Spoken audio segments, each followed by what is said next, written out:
Supervisor. Welcome to the March 24th, 2021 meeting of the Brighton Town Board. I'm sorry we got started a little bit late tonight, but there were some technical issues with the live stream. We wanted to make sure we had that right because we are conducting this meeting on Zoom and broadcasting it remotely, so you can watch us either on our YouTube channel linked on our webpage, or on Spectrum Cable Channel 1303, our community access channel, if you are here in the town of Brighton. All of that is in compliance with Governor Cuomo's executive orders modifying some of the provisions of the open meetings law, allowing local government bodies to meet remotely during the pandemic. Now, we will, as always, start the meeting in a minute with our open forum. When the open forum begins, you can call in at 303-3060. Someone will take your call and share your comment or your question with us. It can be about something on the agenda or something else altogether. We do make our meetings accessible to the deaf and hard of hearing community with our ASL interpreters. Tonight and most meetings, we have Heather and Allie. Thank you both so much. As always, the agenda for tonight's meeting and all of the supporting materials we are using in making our decisions tonight are available on the Town of Brighton webpage, www.townofbrighton.org. We'll start with a pledge to the flag. I pledge allegiance to the flag of the United States of America and to the republic for which it stands, one nation, under God, indivisible, with liberty and justice for all.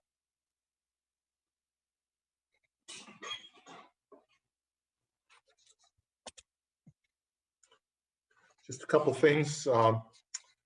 Our regular COVID update.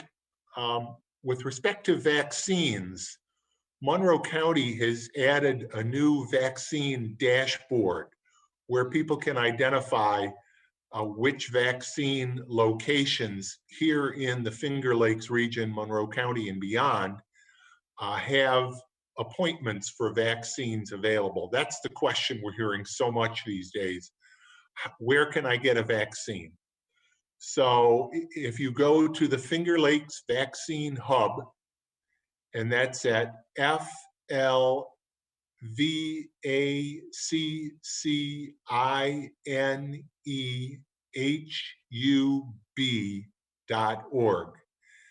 flvaccinehub.org. I do really strongly want to encourage everyone who is now eligible to sign up for a vaccine to please do so and get your vaccine as soon as possible. The vaccines have been thoroughly tested. Any side effects have almost all been very, very minor. I am fortunate enough that I've had the Pfizer vaccines, and other than a little bit of soreness in my arm and a little fatigue, which may have just been not enough coffee the next morning, my experience was there was almost no side effect. I know some people have had somewhat more. The overwhelming majority of people, the side effects have been very mild, and in any case, much less problematic than getting COVID would be. The more people in our community that are vaccinated, the more the rate of infection will continue to decline, and the sooner we'll be able to open up our schools, our businesses, and frankly, our own lives. So please, if you're not sure about doing it for yourself, and I hope you will, but if you're not sure, do it for your kids. Do it for your neighbors and your friends. Do it for the families that own those businesses, the restaurants and other businesses that continue to struggle. We have the power to change. We have the power to change the trajectory. A year ago, we were talking about flattening the curve. This vaccine can even do more. The vaccine will, for those of us that get the virus, that get the vaccine, will almost in all cases allow us to begin to resume the real world without getting the virus. So please, think about it if you need to, but please sign up today, get the shot. Now, rapid COVID testing also is continuing. Here in Brighton, it's available at Temple Brith-Kodesh every Tuesday and Thursday from 1:30 to 3:30. And again, I want to thank Mike Udelson and everybody at Temple Brith-Kodesh, Rabbi Stein, who made that possible, and the folks at the county who made that possible, Corinda Crossdale and her team. Sign up every week, opens up on Friday at noon at www.monroecounty.gov for appointments the following weeks. Pre-registration is a must here at the Temple Brith-Kodesh location. And just like the vaccine is important, if you're not yet eligible for the vaccine in particular, testing is important. Or if you haven't gotten it for some reason, testing is really important because the data that Dr. Mendoza and the public health officials get from testing also help in their decision to open up businesses, society, schools. And obviously as well, the more we test people, the more asymptomatic or pre-symptomatic cases of COVID can be identified, people isolated, and stopping the spread. So vaccine, test, still important for all of us. But in more mundane matters, it's that time of year when we can say that our highway crews, I don't know for sure if they've plowed their last snow. Let's hope so. But in any event, in about 2 weeks, you will see that they will be on their regular lawn and garden debris pickup schedule. If the weather stays nice as it has been, they may have some opportunity to pick some up in the meantime. So it's not too early to remind everybody about our procedures for lawn and garden debris pickup. Some of you are new in town. Some of you may have forgotten, although it's something we remind people at every meeting.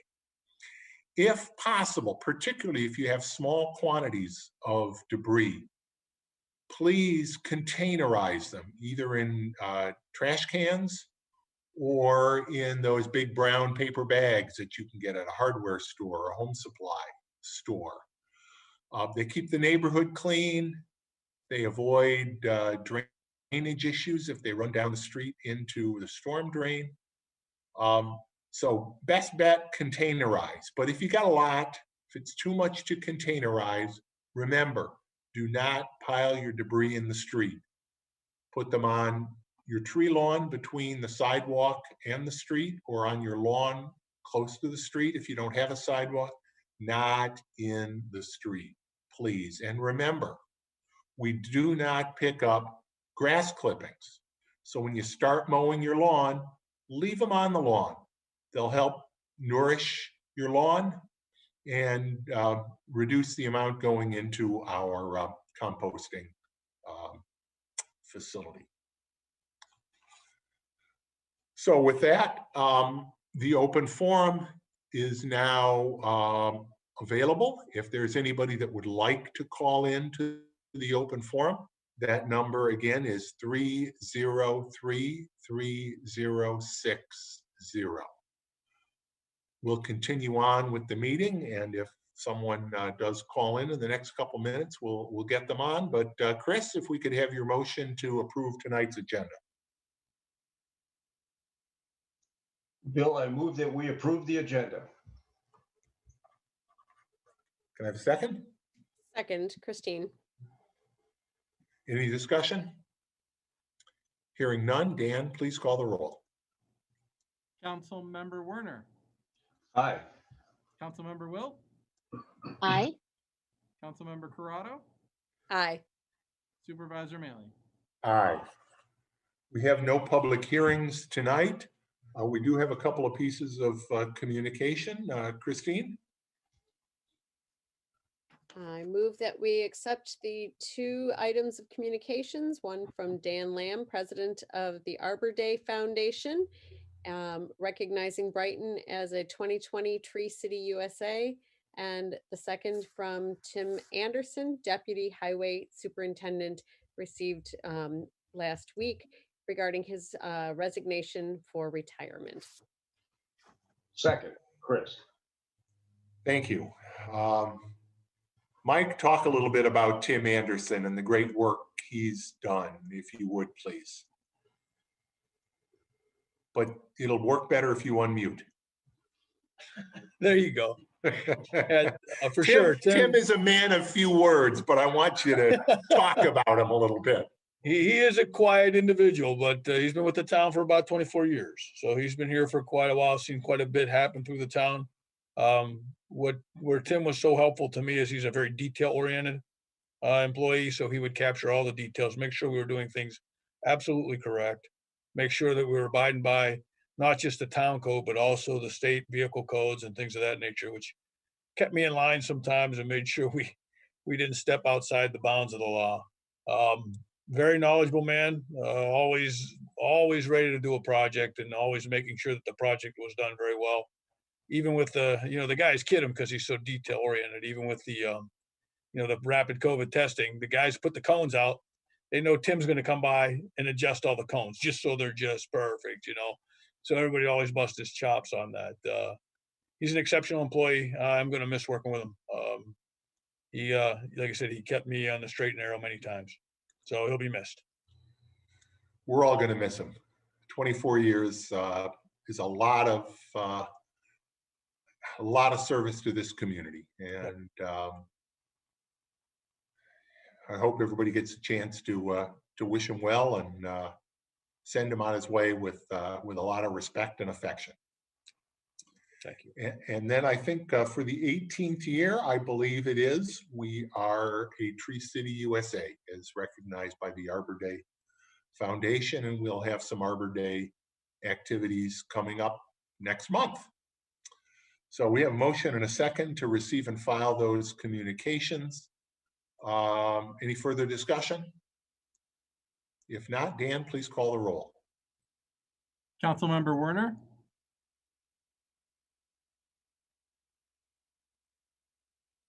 Chris, are you? Trying to, there we go. Aye. Councilmember Wilt, Aye. Councilmember Corrado, Aye. Supervisor Mealy. Aye. I am not seeing the chat function on the bottom of my screen tonight. So Bridget, I don't know if we've gotten any calls during the open forum. We have not received any calls, Supervisor. Okay, then we'll continue on with committee reports. We'll start as always with Robin with the Community Services Committee, and because Robin is also handling the Finance and Administrative Services Committee report, I'll let you segue straight to that too. So take it away. Thank you so much, Supervisor.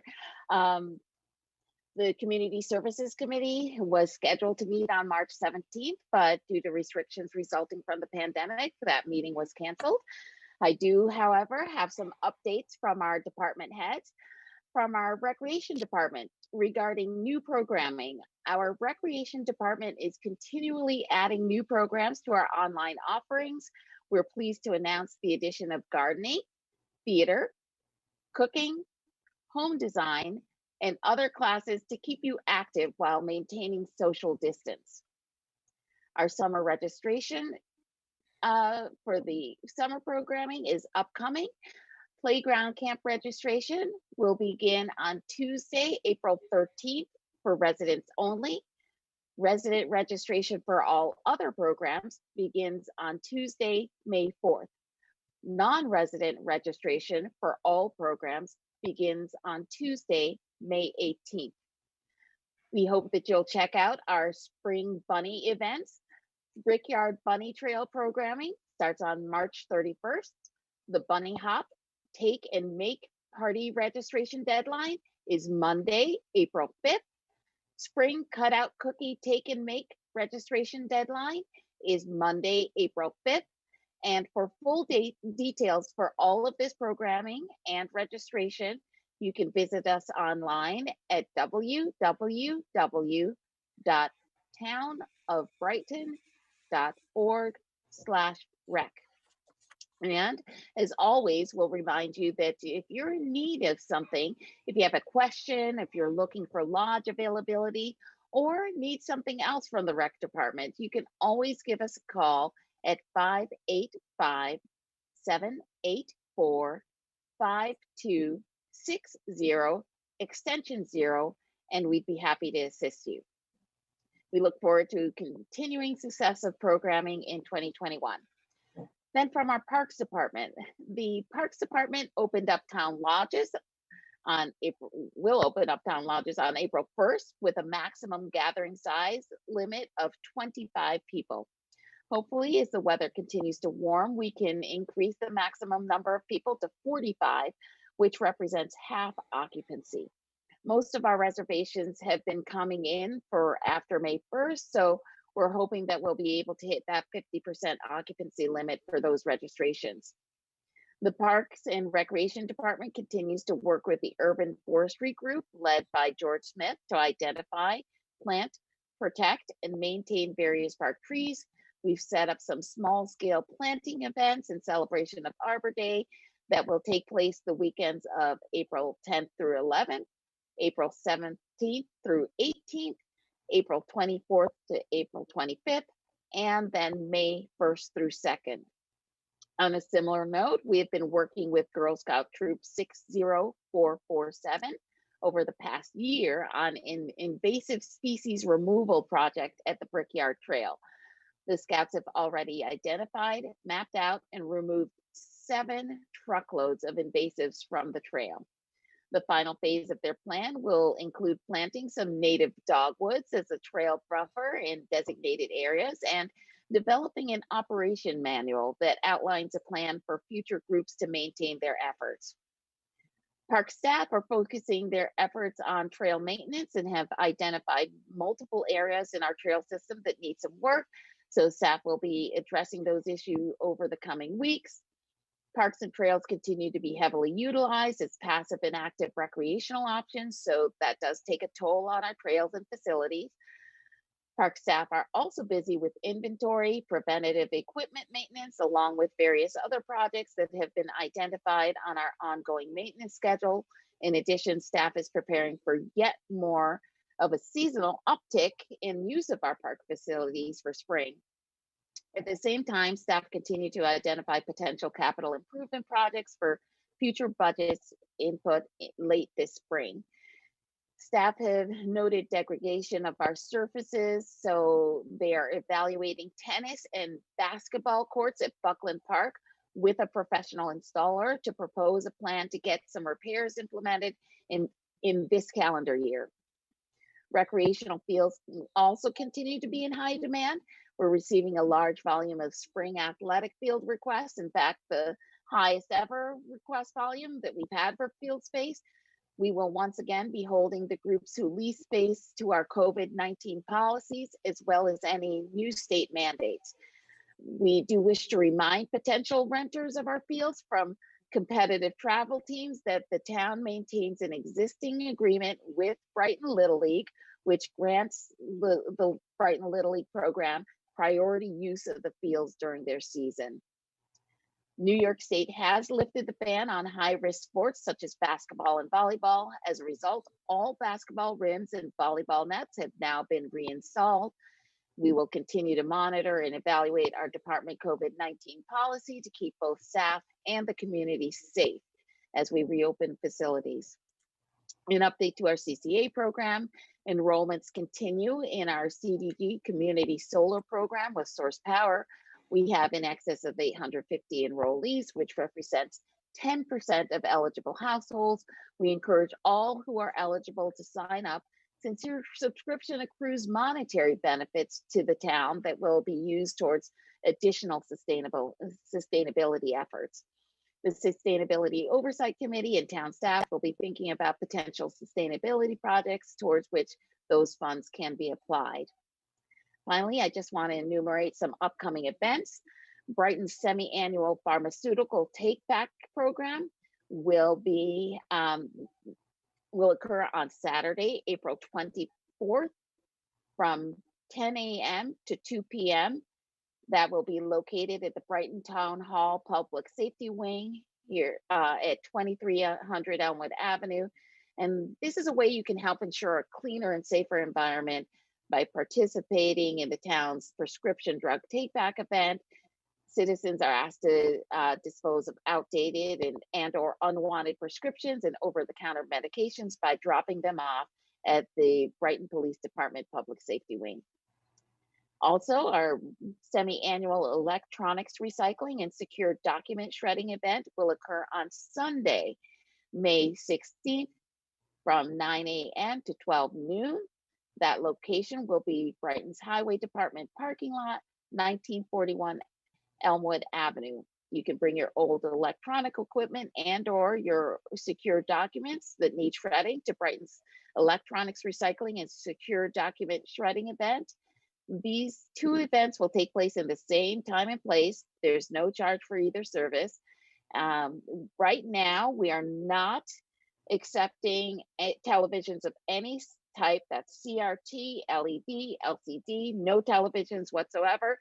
And for a full list of what electronics are currently accepted, please visit www.maventech.com/recycling-answers.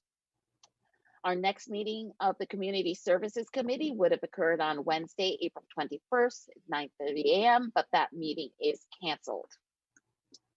Now, an update to our Financial and Administrative Services Committee. The FASC, or Financial and Administrative Services Committee, was scheduled to meet on March 16th, but due to restrictions resulting from the pandemic, we did not convene. Our Finance Director, Paula Parker, has prepared a list of action items for review, each of which appears on our agenda for discussion during this evening's board meeting. The next FAST meeting was scheduled for Tuesday, April 6th. However, that meeting has been canceled. And that's all I have, Supervisor. Thank you, Robin. Christine, Public Safety. Thank you. Public Safety Committee would not have met in the interim since the last town board meeting, but I have two brief notes. Brighton Volunteer Ambulance, the loan closet has reopened due to declining COVID-19 rates locally, reopened earlier this month. The loan closet carries walkers, wheelchairs, canes, and crutches. I've seen some discussion, some folks in social media in the town asking about loaners from others, and certainly the generosity of neighbors is appreciated. But if a neighbor does not have an item to loan out in the short term, one hopes that one doesn't need crutches, canes, etc. for too long. Brighton Volunteer Ambulance is now your resource for that. Please take a look at the website for more information, and that is BrightonAmbulance.com. The Brighton Police Department, before we got this meeting underway, there was some discussion about scams going around the community. And if you receive the Brighton Police Blotter emailed twice a week now, Chief, yes, the Chief has been very wisely including some safety tips and reminders in that blotter, in addition to updates on incidents in the community. And the recurring reminder the past several editions has been about scam reminders. Suspects are using victims' identities to file fraudulent claims for unemployment to illegally collect benefits, then the victims of this identity theft are not unemployed, and they find out about the scam when they're contacted by their employers or through a letter they receive from the New York State Department of Labor. So if you receive notification that someone has applied for unemployment benefits in your name, immediately report it to the Brighton Police Department by calling 911 and report it to the Department of Labor. That report can be submitted online at dol.ny.gov/FRAUD.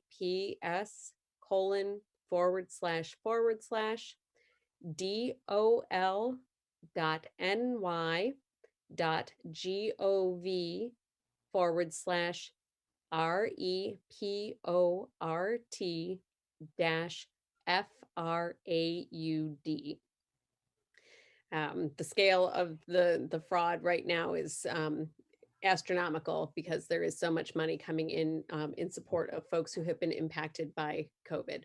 So please be aware, and especially update the older folks in your community circle. The target tends to be the elderly, who may be more susceptible to falling for these scams. There is no update at this time from the Brighton Fire Department. If COVID magically disappears in the next 2 weeks, the Public Safety Committee would be meeting on Tuesday, April 13th. However, that is not likely. In the meantime, in lieu of committee meetings, any matters of public safety may be brought to my attention or the attention of any member of the committee for discussion during town board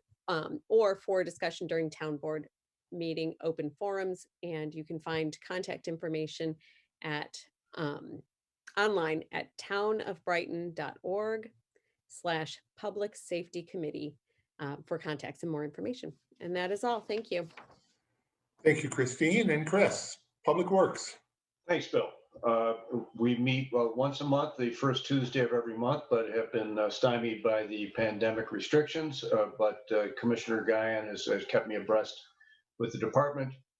They're working, the Highway Department, the DPW, and the Police Department continue to work together with the Monroe County staff to provide rapid COVID testing by appointment only at Temple Birth Codish on Tuesdays and Thursdays from 1:30 to 3:30 p.m. They schedule approximately 280 to 325 tests each day. Please go to the county website at www.monroecounty.gov to make an appointment, and you can start making those appointments at noon on the Friday prior to the Tuesday and Thursday scheduled dates.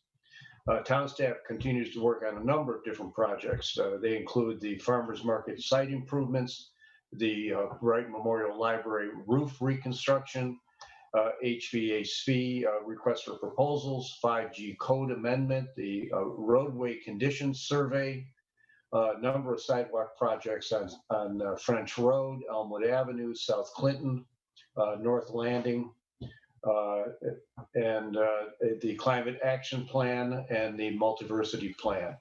The staff will be circulating requests for proposals for the Climate Action Plan within the next few weeks. As we've heard already, Tim Anderson has announced his retirement, and Steve Zimmer will assume the position of the Deputy Highway Superintendent starting April 5th. The recent retirements of both Tim and Chris Podorski will ultimately necessitate the hiring of 2 new laborers. We will begin our search for those positions in the upcoming weeks. We'll also be seeking candidates to fill Steve Zimmer's and Chris Podorski's positions. Yard debris cleanup and collection will start on Monday, April 12th. And please visit the town website to find out when you can expect our crews in your neighborhood. There's an interactive map there, and you can see when the crews will be coming by. And our 4 10-hour workday schedule will start on April 19th, which the staff then will start Monday through Thursdays for 10 hours a day for their 40-hour weeks, starting again April 19th. But that's it for now, Bill, and thank you very much.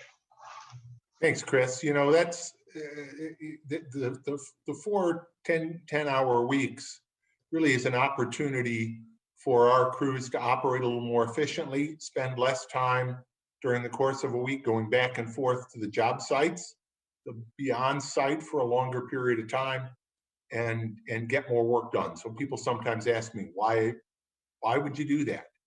Because it is more efficient. I mean, obviously you can't, there's a limit to how much the body can take, and 10 hours is a long day for those folks.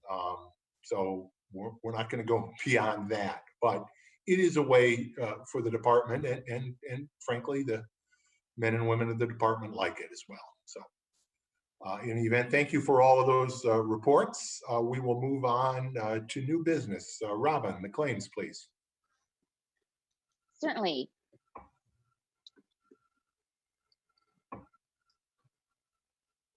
Earlier today, I reviewed claims totaling $1,015,085.37. Notable claims include from American Rock Salt Company, LLC, in the amount of $60,556.64. That represents purchase of road salt for end of this snow season and material for next snow season. Dare we think of that? Also, from the City of Rochester, in the amount of $386,860. That represents payment for second quarter 2021 for fire protection for the West Brighton Fire Protection District. Also, from Gwen Inc. in the amount of $3,875, representing partial payment for the ongoing Inclusion, Diversity, and Equity Advisory Board Consulting Project.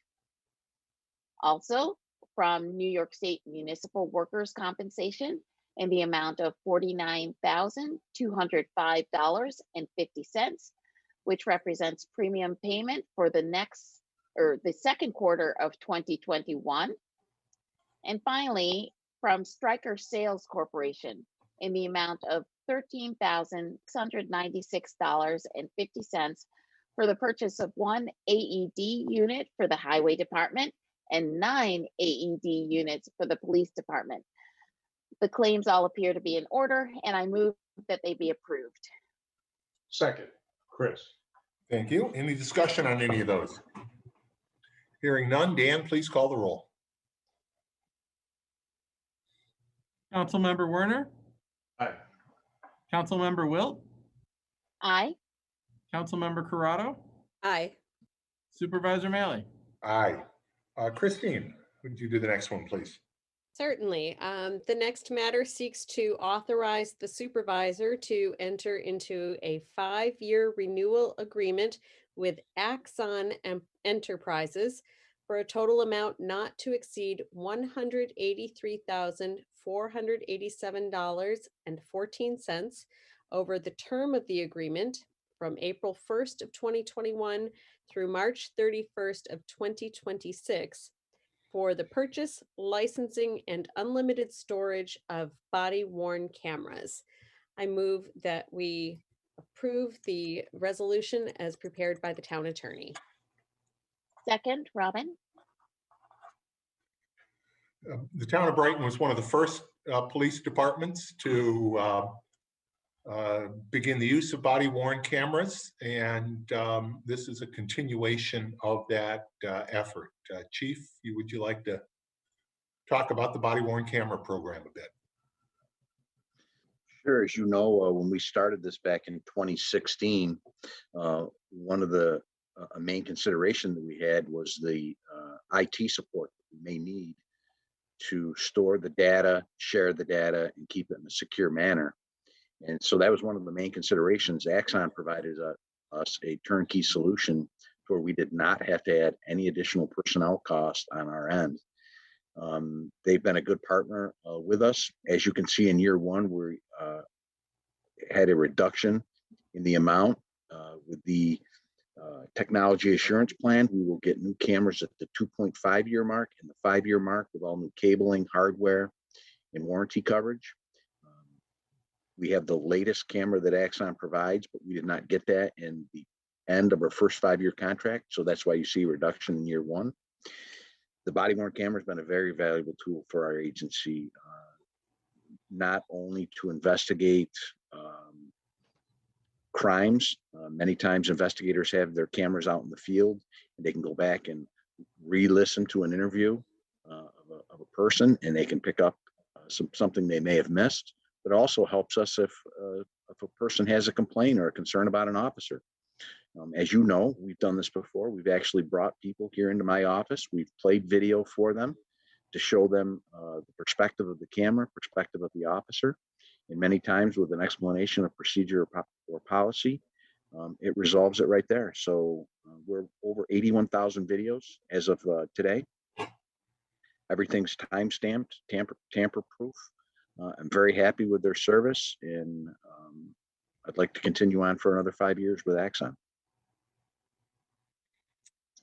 Thank you, Chief. Any further discussion? Obviously, body-worn cameras are an integral part of our police work and the police reform plan.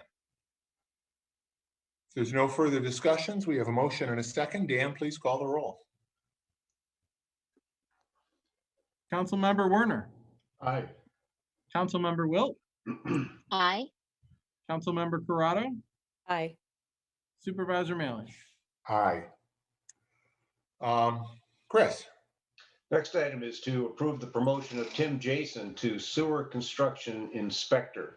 I move that we adopt the resolution before us. Second. Mike? Thank you, Supervisor. Tim's been with, we interviewed 6 candidates. Tim was selected based on his experience within the sewer department. Tim's been with the sewer department since 2002. Since that time, he's been working alongside Steve Zimmer. Steve Zimmer's shoes are going to be very hard to fill. Steve really took great ownership of the sewer department. He will remain in, helping Tim out through this transitional phase. But Tim's highly qualified. He's got years and years of experience. I think he's going to do a fantastic job. Thank you. Any questions? Any comments? Hearing none, we have a motion and a second. Dan, please call the roll. Councilmember Werner, Aye. Councilmember Wilt, Aye. Councilmember Corrado, Aye. Supervisor Maley. Aye. Robin? Certainly. The next item seeks to authorize the supervisor to amend the current agreement with Paychecks to add new employee onboarding and benefits administration services for a per employee fee and one-time setup charge not to exceed $4,150. I move that we adopt the resolution as prepared by the town attorney. Second. And I would note that the expectation is that based on our number of employees, that the initial year charge would also include about $8,600 on that per employee basis for these services provided by Paychecks. But that's all in the resolution. So we have a motion and a second. Any discussion? Hearing none, Dan, please call the roll. Councilmember Werner, Aye. Councilmember Wilt, Aye. Councilmember Corrado, Aye. Supervisor Maley. Aye. Robin, why don't you do the next one? We're going to have a lot of finance related. Yes, a lot of finance related. The next matter seeks to authorize the supervisor to enter into a 3-year agreement with DebtBook for an annual cost not to exceed $1,000 for the use and licensing of online debt software. I move that we adopt the resolution as prepared by the town attorney. Second. Chris. And our finance director, Paula Parker, is very excited about this software. Tell us what it does. Okay, we have a sophisticated system to keep track of our debt. Looks like that. And with the That's a debt. that- notebook. If you can't see it on the screen It's there. all on paper. So the debt book software will take all of our bonds. It's going to categorize them. It's going to allow us to run reports on when payments are due. It's going to allow us to have easier ways of running reports for numbers for our budget. And it's going to take our notebook and it's going to digitize it. So we are very, very excited about this. They're going to further break down each bond. We'll be able to categorize it by the department, by the piece of equipment or the project. And we can run reports on, potentially if we were to do an early payoff, what that could mean in a structured environment. And down the road too, it can help us anticipate what borrowing costs could be. We're very excited. And as you see, the cost is only $1,000 a year, which is some good hard bargaining on your part, Paula. Well done. We have a motion and a second. Any further discussion? Hearing none. Dan, please call the roll. Councilmember Werner, Aye. Councilmember Wilt, Aye. Councilmember Corrado, Aye. Supervisor Maley. Aye. Tonight, we have 3 bond resolutions on the agenda. They're really only on the agenda separately because of some technical finance, municipal finance requirements, but ultimately they will lead to the issuance of 1 bond later this year that will, at least based on our anticipation, cover all of our borrowing requirements for the year 2021. So, Robin, I'll ask you to do them separately, but understand that they will ultimately become all part of 1 bond issue. Thank you. Certainly. We'll start with the approval. I move that we approve bond resolution in the amount of $108,000 for the purchase of certain highway equipment. Move that we adopt the resolution as prepared by bond counsel, or? Yes. The Harris Beach firm. Can I have a second? Second. Paula, would you like to talk about? Sure. Yep. So bond Each number one of these. 1. Yep. Bond number 1 is $108,000. We anticipate purchasing 1 6-wheel platform body truck with a storage unit and also 1 sidewalk snowplow tractor with attachments. This particular bond will only have a repayment term of 5 years and is not subject to permissive referendum, just the estoppel period of 20 days. Great. Any further questions or discussion? Hearing none. Dan, please call the roll. Councilmember Werner, Aye. Councilmember Wilt, Aye. Councilmember Corrado, Aye. Supervisor Maley. Aye. Bond resolution number 2, Robin. Certainly. The next matter seeks to approve a bond resolution in the amount of $447,000 for the purchase of certain highway equipment. I move that we adopt the resolution as prepared by bond counsel. Second. Chris. Paula. Okay, this bond resolution is for $447,000. It is going to be for the purchase of 1 6-wheel heavy-duty dump truck with snowplow equipment for $265,000 and 1 10-wheel packer truck for our leaf debris pickup. And that is going to be for $182,000. Each of these equipment is classified with a 15-year useful life. We anticipate a repayment period of 10 years. It is subject to permissive referendum and to the estoppel period. Thanks, Paul. I think it's important to know too, for all of these are some of the items that each year as we go through our capital improvement planning process, we review and decide how we're going to, acquire them, whether we're going to buy them outright, whether we're going to borrow for them. So, and we implement that over the coming year. So we have a motion and a second for this second bond resolution. Any further discussion? Hearing none. Dan, please call the roll. Councilmember Werner, Aye. Councilmember Wilt, Aye. Councilmember Corrado, Aye. Supervisor Maley. Aye. And finally, the third one. Certainly, the next matter seeks to approve a bond resolution in the amount of $145,000 for the financing of road improvements at the intersection of Hillside, Ashburn, and Chelmsford. I move that we adopt the resolution as prepared by bond counsel, excuse me. Second. Thank you. Mike, would you like to talk about this project a little bit? Sure. So this was part of the capital improvement plan, this intersection improvements. It's a little bit more than just a repaving job, and it's a little more than just a maintenance and repair job. We're going to be replacing curbing and gutter and realigning that intersection a little bit. It's a pretty, I guess I'll use the kids' term, wonky. It's a wonky intersection. It's so we're going to be realigning it a little bit. That'll require us to change out the curbing and some of the gutter in the area. So it's a little bit more than just a repaving job. So we ended up bonding it because of the cost of it.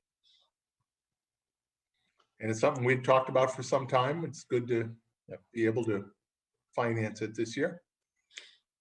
Any further discussion on that third bond resolution? Paula, I see you. I'm sorry, once your vote, the total bonds that we anticipate borrowing will be 700,000 all put together. And I believe that even with that borrowing net of repayments over the course of 2021, principal repayments, we will actually reduce a little bit our overall town indebtedness, which is already at relatively low levels compared to our peer communities like Pittsford, like Barrington, like Penfield. So again, another indication of the financial strength and stability and really sensible planning and financing practices for our capital improvements. If there's no further discussion, then Dan, please call the roll on this third bond resolution. I don't want to discuss what kids are saying wonky. I wasn't going to go there until later. I wasn't going to go there. That I have not heard my kids or my grandkids. I've got younger kids, but not younger kids. I've got middle young kids, and that's where it comes from. The middle young kids. Yeah, and what Mike means by that is that it first appeared in the English Oxford Dictionary in 1919, and so that's the kids to Mike. Yeah. Okay, that's right. Councilmember Werner. Aye. Councilmember Wilt. Aye. Councilmember Corrado. Aye. Supervisor Maley. A very wonky eye. Christine. Yes, the last item seeks to approve Brighton's police reform plan for submission to the New York State Director of the Division of the Budget per Governor Cuomo's Executive Order 203. I move that we adopt the resolution before us. Second, Chris.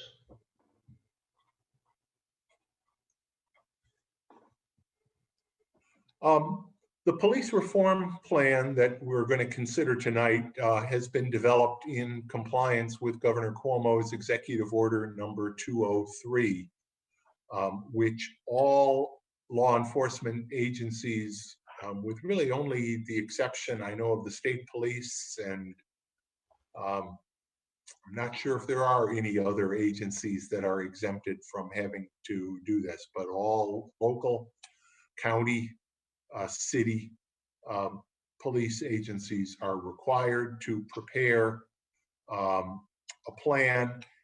That executive order, of course, was issued in the wake of the death of George Floyd, Breonna Taylor, and really far too many other Black men and women killed in interactions with law enforcement officers.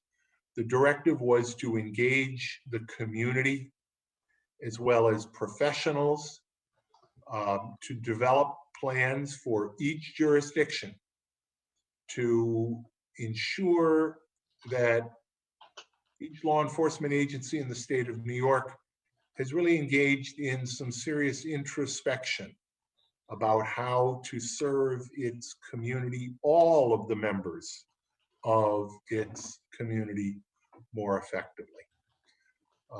Chief Cathaldi presented the draft of this plan 2 weeks ago at our last town board meeting with a PowerPoint presentation, and he also presented it at a community Zoom meeting, both the plan and the PowerPoint, last week.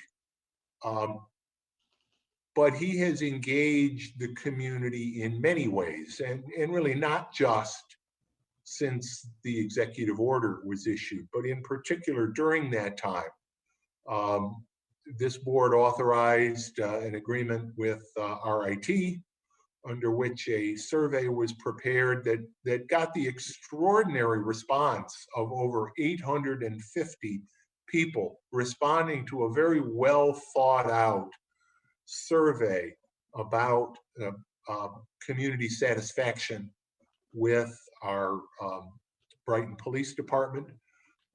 Included were consideration with a number of community groups, faith community groups in particular, like the proposals for law enforcement reform submitted by the United Christian Leadership Ministry, the UCLM of Western New York, which I found truly to be a very thoughtful and welcome set of recommendations, many of which are included in the plan, as well as the report of President Obama's task force on 21st century policing, which I believe was completed in 2014, among a number of other reports. You will see that this document is well over 200 pages long. The plan itself is much shorter than that, but we thought it was very, very important to back up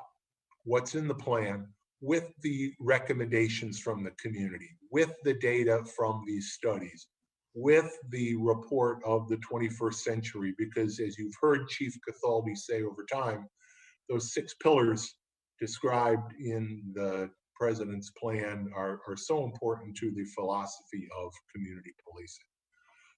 We will be submitting it to the state as required, but that's not the end of it. It won't sit on a shelf. It contains plans that can and will be and must be implemented. I am very proud of the Brighton Police Department. I think they are a very professional law enforcement agency that does very, very good work. And I know, and the chief knows, that with that said, these recommendations will help make it an even better agency. For example, as I mentioned, the ongoing activity, I know the chief is already planning on having a further discussion with our IDEA board, our Inclusion, Diversity, and Equity Advisory Board. But let me stop talking and let the chief talk a little bit more about this plan and about the department. Well, thank you. I mean, you covered quite a bit.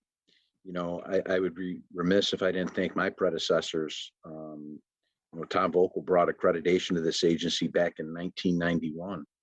We were the first agency in Monroe County to be accredited by New York State. And who would have known in 1991 that accreditation would make us and lay a platform for professional policing of where we are today. He really brought us into the 20th century of policing. And then my other predecessor, Mark Henderson, as you said, really adopted the principles of the 21st century task force of policing laid out by then President Obama. He actually got to go to the White House and heard directly from him. So he incorporated a lot of what's in this report, and it's laid such a strong foundation for where we are today. If either of those two predecessors had not done that, I don't know where we'd be today. I really do believe in my heart that we are leaps and bounds ahead of other law enforcement agencies. You can tell just by the community Zoom forum of how interested and engaged this community is with, there were I believe there was at least 30 or almost 30 participants in that Zoom forum. And there are some communities where there were 2 or 3 people that participated. And as you said, and it cannot be understated that just because this plan is being submitted this evening, by no means is it the end of the plan. It is not, we're closing the book and there's not going to be community engagement, because there will be as soon as the pandemic subsides.